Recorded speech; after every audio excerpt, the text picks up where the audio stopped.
YouTube, j'espère que tu vas bien, j'espère que tu as passé une très bonne semaine. Moi ça va super bien. Aujourd'hui en fait je te retrouve pour parler d'un nouveau thème. C'est quoi le thème d'aujourd'hui? En fait c'est la notion de sacrifice. Pas n'importe lequel. Hein. Aujourd'hui je vais te parler des sacrifices que tu peux mettre en place aujourd'hui dans ta vie pour essayer d'accélérer en fait ton ascension vers le succès. Donc si tu me découvres à travers cette vidéo, moi c'est Sam, je parle ici de motivation, de business et surtout de développement personnel pour qu'on s'améliore dans tous les domaines. C'est ça le but en fait de cette chaîne. Donc sans plus tarder, on va rentrer dans le vif du sujet. Bam, let's go.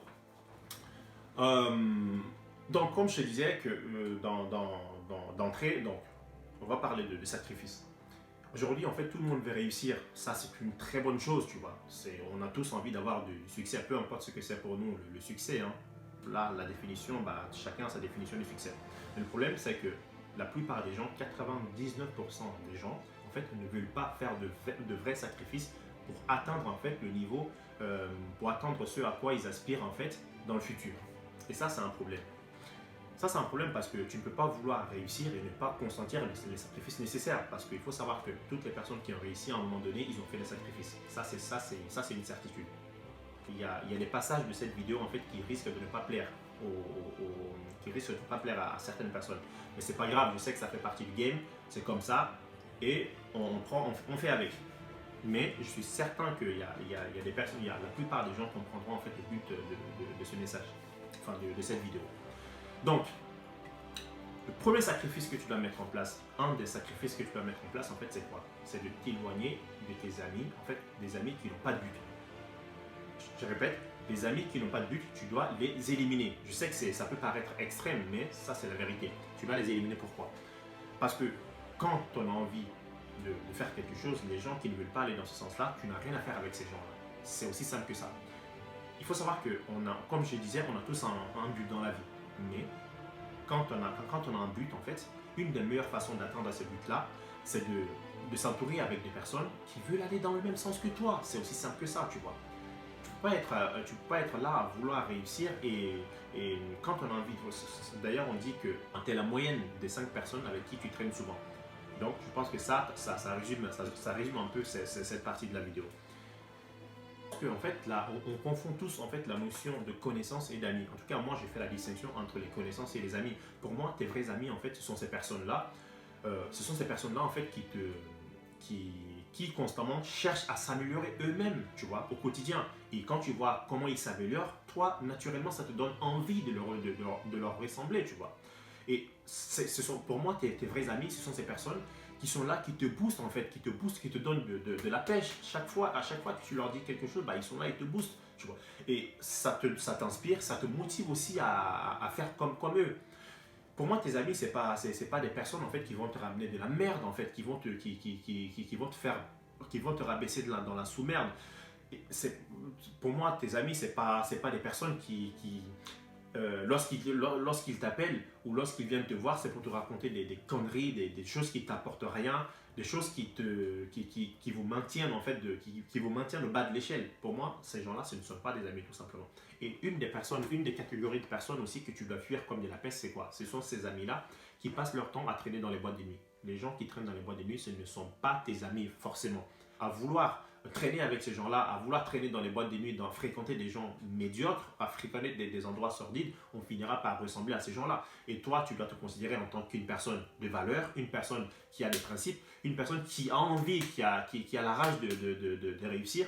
Et donc, quand tu es comme ça, tu ne peux pas te mélanger avec n'importe qui. Je ne dis pas que voilà, je ne méprise pas les gens, mais tu ne dois pas te mélanger avec n'importe qui dans n'importe quel endroit. Et la plupart du temps, quand tu vas dans ces endroits-là, des fois dans les boîtes de nuit, tu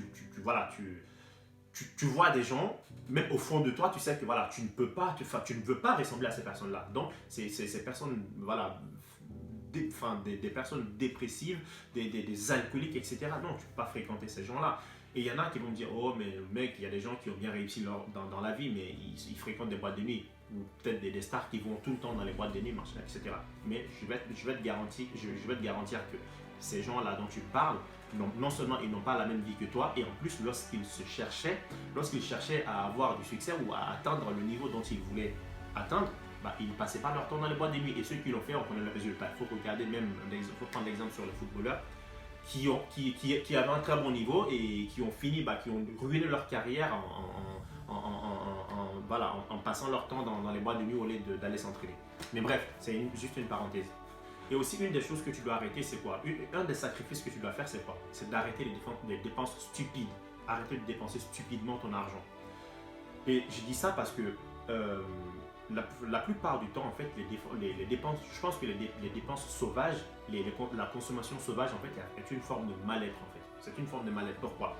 Parce que la plupart des gens, moi, c'est un truc qui me fait, ça me fait, putain, c'est un truc qui m'énerve.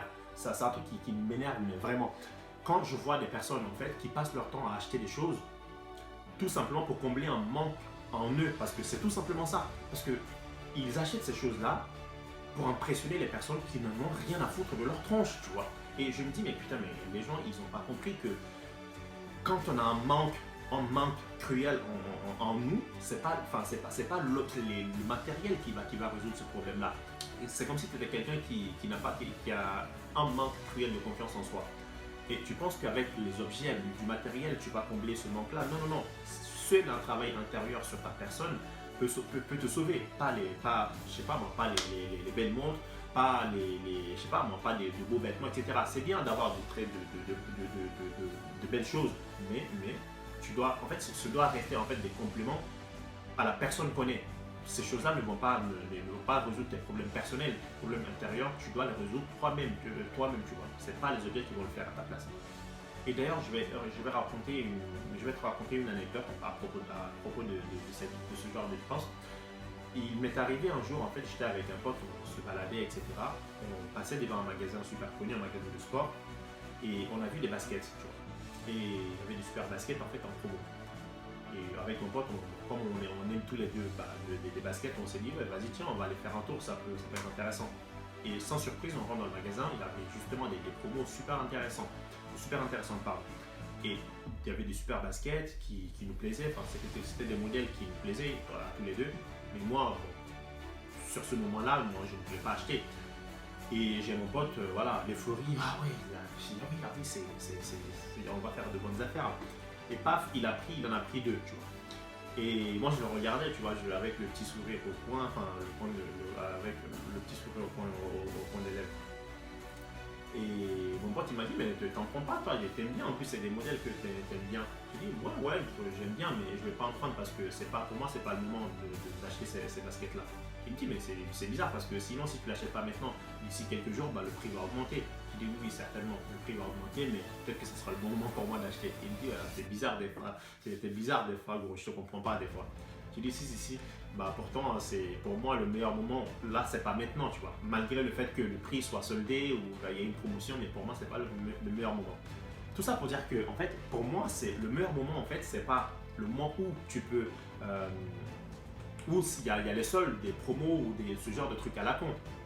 Pour moi, le meilleur moment, c'est le moment où tes finances personnelles, tes finances te permettent en fait de financer ces choses-là, tu vois. Ça n'a rien à voir avec les soldes, même si le prix augmente à 100, 200, 300 euros et que mes finances me permettent à ce moment-là de l'acheter, mais bien sûr que je vais l'acheter.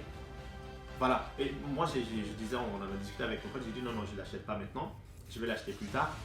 Et il me dit, ouais, mais tu fais comme tu veux, mais des fois, tes logiques, je ne les comprends pas. J'ai dit, pourtant, c'est comme ça. En fait, moi, ma logique, c'est quoi? À partir du moment où je ne peux pas m'acheter quelque chose 7 fois, si je n'ai pas 7 fois le prix d'une chose, au moins 5 à 7 fois le prix d'une chose, je ne mets pas mon argent là-dedans. Et en plus de ça, j'achète que des choses dont j'ai vraiment envie d'utiliser. J'ai dépassé ce stade-là où je tartine mon oseille comme ça à la con. Non. J'ai dépassé ce stade-là, ça ne m'intéresse pas. Et quand je vais acheter quelque chose, il faut que j'ai au moins 7 fois le prix. Enfin, 5 à 7 fois le prix. Bon, après, quand je dis des choses, c'est des objets du quotidien. Ça peut être le téléphone portable, ça peut être, je sais pas moi, en tout cas, des petites choses du quotidien. Pas des grosses dépenses. Voilà, des grosses dépenses qui vont demander des milliers d'euros. Non, je parle pas de ça. Mais quand j'achète un objet du quotidien, il faut que j'ai le prix, j'ai au moins 5 à 7 fois le prix. Et là, je peux me permettre d'acheter cette chose-là. Parce que je peux l'acheter sans forcément me ruiner, tout simplement. Et du coup, j'essayais d'expliquer ça à mon pote. Il me dit, ouais, si tu me dis, mais en tout cas, moi, je l'achète maintenant parce qu'il y a les soldes et je vais payer moins cher. Car moi, ma logique, c'est pas les soldes qui me font acheter, ni les promos, etc. Pour moi, il y a tout un calcul. Si mes finances ne me permettent pas de faire ça, bam, on cut ça. On arrête, il n'y a pas de dépenses, rien, zéro. Et un des sacrifices aussi que tu dois faire, c'est quoi? C'est être raisonnablement égoïste. Je m'explique. Je sais que ça va à l'encontre des gens qui me connaissent, ça va à l'encontre de ma personnalité, ça va à l'encontre de ma culture, entre guillemets, et ça va à l'encontre aussi de mes valeurs, en tout cas spirituelles. Mais il y a des moments où il faut être réaliste. Quand on se cherche, en fait, il faut accepter à des moments d'être égoïste, raisonnablement.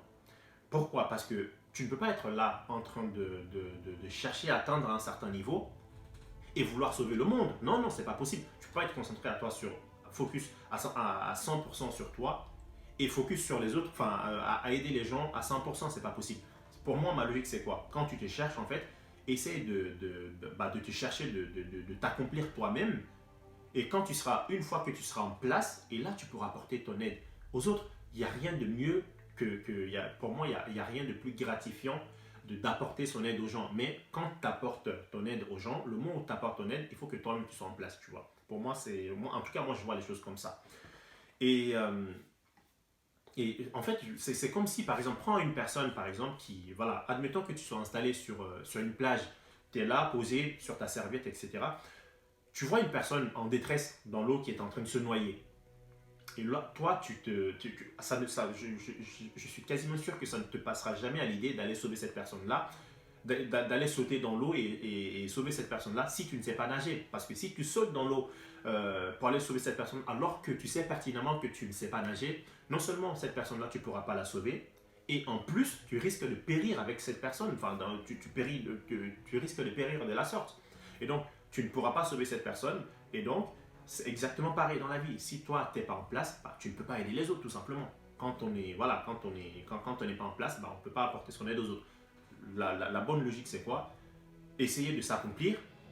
Une fois que tu seras en place, bah, voilà, une fois que tu as atteint un certain niveau, et là, tu peux apporter ton aide aux gens et aux autres personnes. Et ça sera encore plus gratifiant et plus joli, et plus beau à voir parce que tu vas apporter vraiment de la valeur, tu vois. Et bien sûr, je ne dis pas que si tu es quelqu'un qui prend soin des personnes démunies dans la rue, par exemple, ou dans ton quartier, ou là où tu habites, je ne dis pas qu'il faille arrêter ça. Non, non, non, loin de là, loin de là. D'ailleurs, moi-même, voilà, c'est quelque chose qui compte pour moi en tant que personne, en tant que, c'est quelque chose qui compte pour moi, aider les autres quotidiennement, les personnes démunies quotidiennement, raisonnablement, bah, c'est quelque chose qui m'arrive très souvent, mais bon, ça, c'est pas le but, c'est pas le but de parler de ce que je fais. Mais tout ça pour dire que voilà, tu dois te concentrer sur toi et bien évidemment, si quotidiennement tu peux apporter des petites aides aux gens, bah, tu peux le faire, tu vois. Mais en restant toujours raisonnable, quoi. Concentré sur toi et t'accomplir et ensuite aider les autres, tu vois. Et donc, pour ne pas rester trop longtemps sur la vidéo, bah, cette première partie de la vidéo va s'arrêter ici. On se retrouve pour la deuxième partie de la vidéo et on se dit à bientôt. Ciao, ciao!